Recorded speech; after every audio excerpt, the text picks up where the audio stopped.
Well, away they go. 12 athletes in this men's 1 mile race walk for Susan Rudin Elite.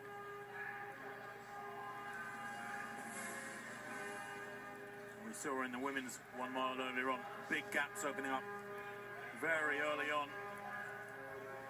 Jonathan Hallman, Shore AC, the two-time defending champion, goes straight to the front here.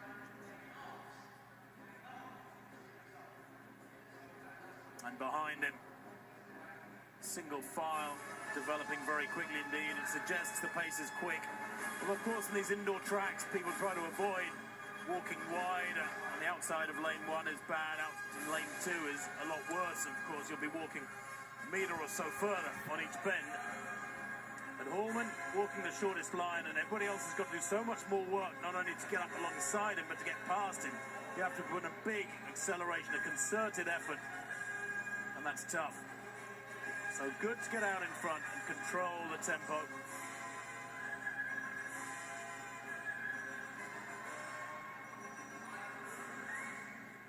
Hallman then leads in the moment, went through 249.51. Nice and steady.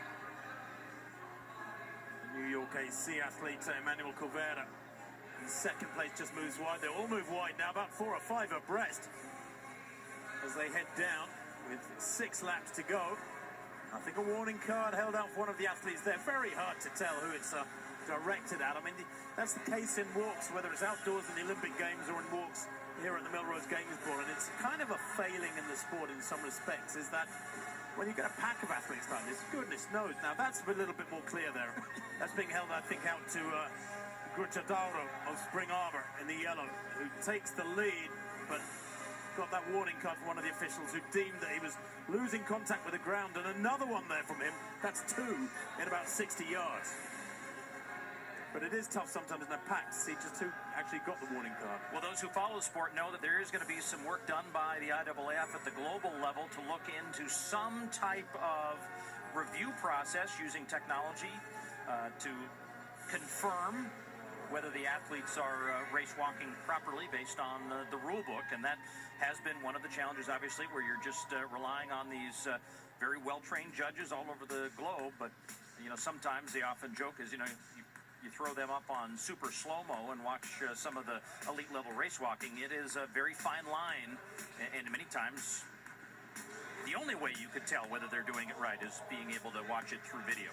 Well, you know, here in the USA, you have that wonderful publication, Track and Field News, comes out monthly. In the UK, we have a weekly track magazine called Athletics Weekly, and just about 3 or 4 weeks ago, it carried a feature on our top race walker. He was 6th in the Olympic Games 20K in Rio, Tom Bosworth. But unfortunately, they used a shot of him during the Olympic Games when he was placed in 6th, when he came 6th, where he was up in the air by about 4 inches. I mean, he was nowhere near the ground. It was kind of ironic, a praising article, but they happened to use a shot of him way off the ground and losing contact, and therefore breaking the rules. Well, here's a look at Armand Duplantis, the 17-year-old, as we'll try to get an update here in the boys' pole vault. Again, new high school record set just a couple of weeks ago.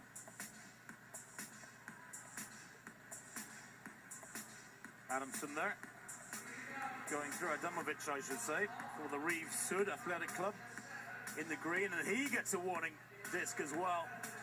Well, they're coming thick and fast, and the officials here very tight in their application of the rules, and rightly so. Many people, certainly in the UK, where this sport struggles for popularity, this discipline, are skeptical of its viability when athletes get away with lifting. Duplantis there, going clear.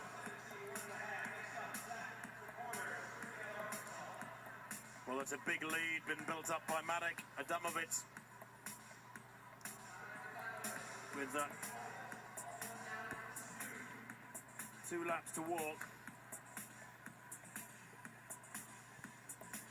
Being chased down, I think it is Jonathan Hallman in second place. Hallman, the two-time defending champ, just trying to reel him in here now, running out of a little bit of time in real estate with just a lap and a half to go. Coming in front of the judges here. Let's see if he will be warned there, and he does get the warning shown to him by the judge, but comes now down the front straightaway. He is to the lead, and he gets warned again,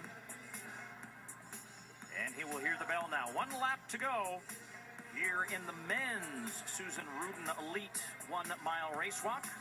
Well, it seems almost as though they're prepared to take the hit when it comes to an acceleration and they lift like that. When you give people several lives, of course, they can use them tactically to gain advantage during the race. And that, again, is a vulnerability of the discipline, I think you could probably argue. Hallman here, whose PR is 5:53 from 2015. Won this meet several times. He's the two-time defending champion and coming home now for that win, and indeed a three-peat for Hallman. Jonathan Hallman then of Shore AC takes it in 6:04.28. That just over 10 seconds outside his PR from 2 years back.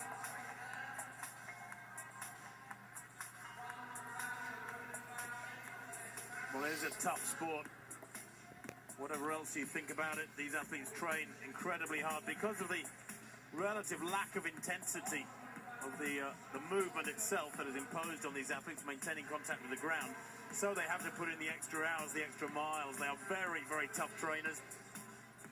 You could almost put it alongside cycling in that respect. They have to go out and spend many, many hours on the road. Far more, for example, than distance runners. See too how hard they work with the upper body, so great conditioning, a critical element of being a really well-rounded race walker. That's good conditioning from head to toe.